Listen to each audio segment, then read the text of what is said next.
साथियों, हिंदू धर्म में शास्त्रों के अनुसार पृथ्वी पर जन्म लेने वाले हर प्राणी को तन, मन और वचन से किए गए बुरे कर्मों का फल भोगना पड़ता है। कुछ पाप महापाप माने जाते हैं, जिन्हें करने से नरक में भयंकर सजाएं भोगनी पड़ती हैं। इन्हीं महापापों में एक है व्यभिचार। व्यभिचार का अर्थ है विवाहित व्यक्तियों का किसी दूसरे व्यक्ति के साथ शारीरिक संबंध बनाना। इस कलयुग में शादीशुदा व्यक्तियों के नाजायज संबंध होना सामान्य होता जा रहा है। आपने भी कभी न कभी ऐसे अपराध अपने आसपास देखे या सुने होंगे।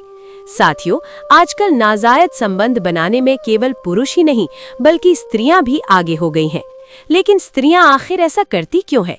तो इसका उत्तर पाने के लिए हमने हिंदू धर्म ग्रंथों और वर्तमान परिवेश का आकलन किया और हम इस नतीजे पर पहुंचे हैं कि महिलाओं द्वारा व्यभिचार करने के मुख्य 2 कारण हैं। वो 2 कारण कौन से हैं, वो भी आप इस वीडियो में आगे जानेंगे। धर्मशास्त्रों में व्यभिचार को महापाप की श्रेणी में रखा गया है। गरुड़ पुराण के अनुसार इस पाप का कोई प्रायश्चित नहीं है। जो महिलाएं ऐसे पाप करती हैं, उनकी आत्मा को परिणाम भुगतने के लिए विभिन्न प्रकार के नरकों में ले जाया जाता है और वहां उन्हें दिल दहलाने वाली सजाएं दी जाती हैं। दोस्तों, इस वीडियो में हम आपको बताएंगे कि गरुड़ पुराण के अनुसार धोखेबाज पत्नी को नरक में क्या-क्या सजाएं मिलती हैं। मनुस्मृति और नारद पुराण जैसे ग्रंथों में धोखेबाज और चरित्रहीन महिलाओं के बारे में क्या लिखा है और क्या व्यभिचारी स्त्रियों के बच्चे अपने माता-पिता के पापों का अंश भुगतते हैं। ये सारी जानकारी आपको इस वीडियो में मिलेगी। लेकिन मेरे साथियों, आगे बढ़ने से पहले आपसे अनुरोध है कि हमारे चैनल सन्यासी जीके को सब्सक्राइब कर लें और कमेंट बॉक्स में जय श्री नारायण लिखकर परमात्मा को अपना आभार व्यक्त करें। दोस्तों, नारद पुराण में व्यभिचारी स्त्रियों के बारे में क्या कहा गया है, तो आइए पहले वो आपको बताते हैं।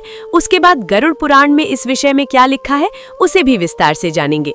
साथियों, नारद पुराण के अनुसार कई मनुष्य अपनी वासना पर नियंत्रण नहीं रख पाते और सुंदरता के आकर्षण में फंसकर परस्त्री या परपुरुष के साथ संबंध बना लेते हैं।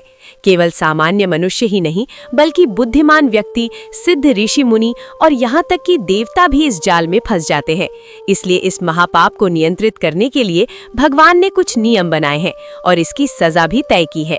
नारद पुराण में लिखा है कि जो पत्नी अपने पति को धोखा देकर दूसरे पुरुष से संबंध बनाती है, उसे मृत्यु के बाद नरक में इस महापाप का ऐसा दंड मिलता है जिसे सुनकर परलोक भी कांप उठेंगे। नारद पुराण में एक प्रसंग का वर्णन मिलता है जिसके अनुसार एक बार धर्मराज और भगवान राम के पूर्वज भागीरथ के बीच लोक और परलोक के बारे में चर्चा हो रही थी।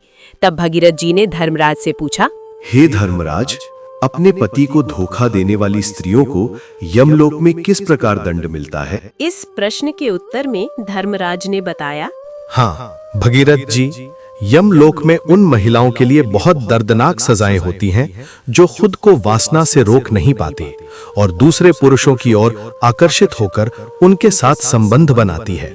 ऐसी स्त्रियां मरने के बाद यमलोक में भी उसी पुरुष को देखती हैं जिसके साथ संभोग की इच्छा से उसने व्यभिचार किया था, परंतु वो पापिनी स्त्री उसे देखकर उसके पास नहीं जाना चाहती, क्योंकि इस पुरुष का शरीर गर्म पिघले लोहे के समान होता है और वो पापिनी स्त्री को पकड़ने के लिए दौड़ता है। ये देखकर पापिनी स्त्री भागती है, लेकिन लोहे का दहक पुरुष स्त्री को जबरदस्ती अपने आलिंगन में लेकर उसे उसी प्रकार व्यवहार करता है जैसा वो अपने प्रेमी से चाहती थी।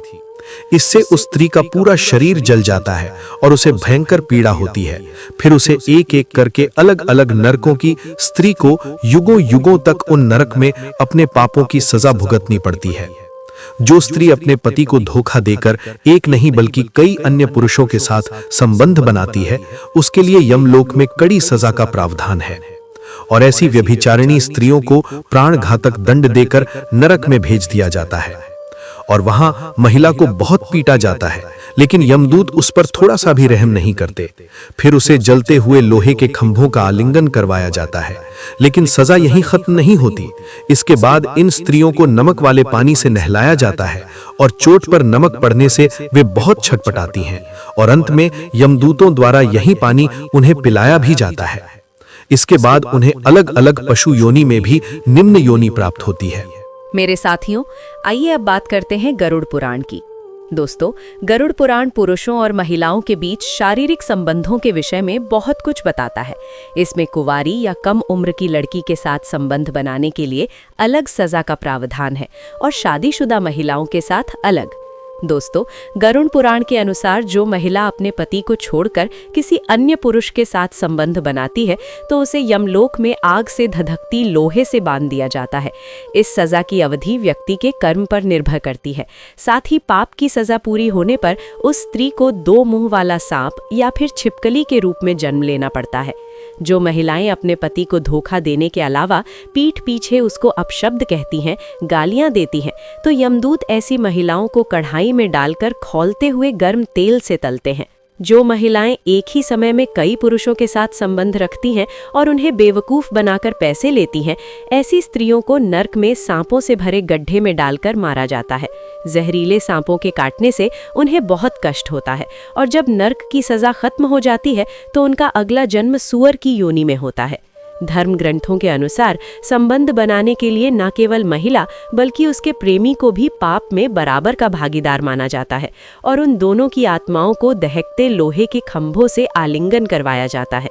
इस लौह अग्नि में जलती हुई आत्माएं उन क्षणों को याद करके रोती हैं जब उनके बीच पापपूर्ण शारीरिक संबंध बने थे और अपने अपराध को याद करके खुद को दोषी मानकर विलाप करती हैं कि उन्होंने अपने पति को धोखा देकर दूसरे पुरुष के साथ संबंध क्यों बनाए। दोस्तों, इस विषय पर मनुस्मृति में लिखा है कि जब कोई स्त्री किसी गैर पुरुष के साथ शारीरिक संबंध बनाती है तो उस महिला के शरीर में कई तरह के दोष पैदा हो जाते हैं, जिससे उन महिलाओं का शरीर विकृत होने लगता है। धर्म की दृष्टि से तो स्त्री और पुरुष दोनों के लिए ही व्यभिचार एक समान पाप है, परंतु शारीरिक दृष्टि से स्त्रियों के लिए वो और भी बुरा होता है। व्यभिचारिणी स्त्रियां सरल स्वभाव की नहीं रहती। उनमें चिड़चिड़ापन, अस्थिरता, आवेश, बेचैनी, झूठ, कपट, असंतोष आदि दुर्गुणों की मात्रा बढ़ जाती है। इसके अलावा सिरदर्द, बदन दर्द, सूखापन, प्यास, अनिद्रा, थकान, बुरे सपने आना, सांसों की दुर्गंध जैसी शारीरिक बीमारियां भी पैदा हो जाती हैं। जो महिलाएं अपने पति को धोखा देती हैं और दूसरे पुरुषों के साथ संबंध रखती हैं, उनकी संगति इतनी हानिकारक बताई गई है कि उन महिलाओं के प्रेमियों को भी इसके परिणाम स्वरूप नर्क की यातनाएं भोगनी पड़ती हैं। दोस्तों, स्त्रियां व्यभिचार क्यों करती हैं? इसके प्रमुख 2 कारण समझ आते हैं। पहला कारण उनकी वासना है जो किसी कारणवश पूरी नहीं हो पाती। इस वासना को वो नियंत्रित भी नहीं कर पाती और पर पुरुष के साथ संबंध बनाने के लिए आगे बढ़ जाती है। दूसरा कारण है प्रेम और सम्मान की कमी। अक्सर देखा जाता है कि महिलाओं को उनके घर में ना ही उचित सम्मान दिया जाता है और ना ही प्रेम, जिस कारण से जब ऐसा प्रेम और सम्मान घर के बाहर किसी अन्य व्यक्ति से मिलता है तो वो उसकी तरफ प्रेरित होती चली जाती हैं। इसलिए स्त्रियों को उचित सम्मान और प्रेम देना ही चाहिए। दोस्तों, अब हम इस प्रश्न का उत्तर देंगे कि क्या व्यभिचारी स्त्रियों के बच्चे अपने माता पिता के पापों का परिणाम भुगतते हैं? तो साथियों, इस विषय पर धर्मशास्त्रों में लिखा है कि एक या अनेक पुरुषों के साथ संबंध बनाने से व्यभिचारी स्त्री का गर्भ दूषित हो जाता है और इसका परिणाम उसके बच्चे पर पड़ता है। या तो उनके बच्चे नहीं होते और अगर होते भी हैं तो ऐसे बच्चे जन्म के कुछ वर्षों बाद ही मृत्यु को प्राप्त हो जाते हैं या अपना पूरा जीवन पैतृक रोगों को लेकर बिताते हैं। माता पिता की पापमय प्रवृत्ति का प्रभाव संतान पर निश्चित रूप से होता है। उस संतान में अनेक आसुरी दुर्गुण पाए जाते हैं। व्यभिचार से उत्पन्न हुई संतान को धर्म ग्रंथों में वर्ण शंकर के अपमानजनक नाम से संबोधित किया है। इसलिए व्यभिचार को सर्वथा निंदनीय बताया गया है। दोस्तों, किसी को भी धोखा देना एक अपराध है, चाहे वो महिला हो या पुरुष हो। और मेरे साथियों, उम्मीद है कि इस वीडियो से आपको पता चल गया होगा कि धोखा देने वाली महिलाओं को नर्क में कैसी सजाएं दी जाती हैं। अगर ये वीडियो आपको अच्छी लगी हो तो वीडियो को लाइक करें और अपने बंधु बांधव को शेयर करें।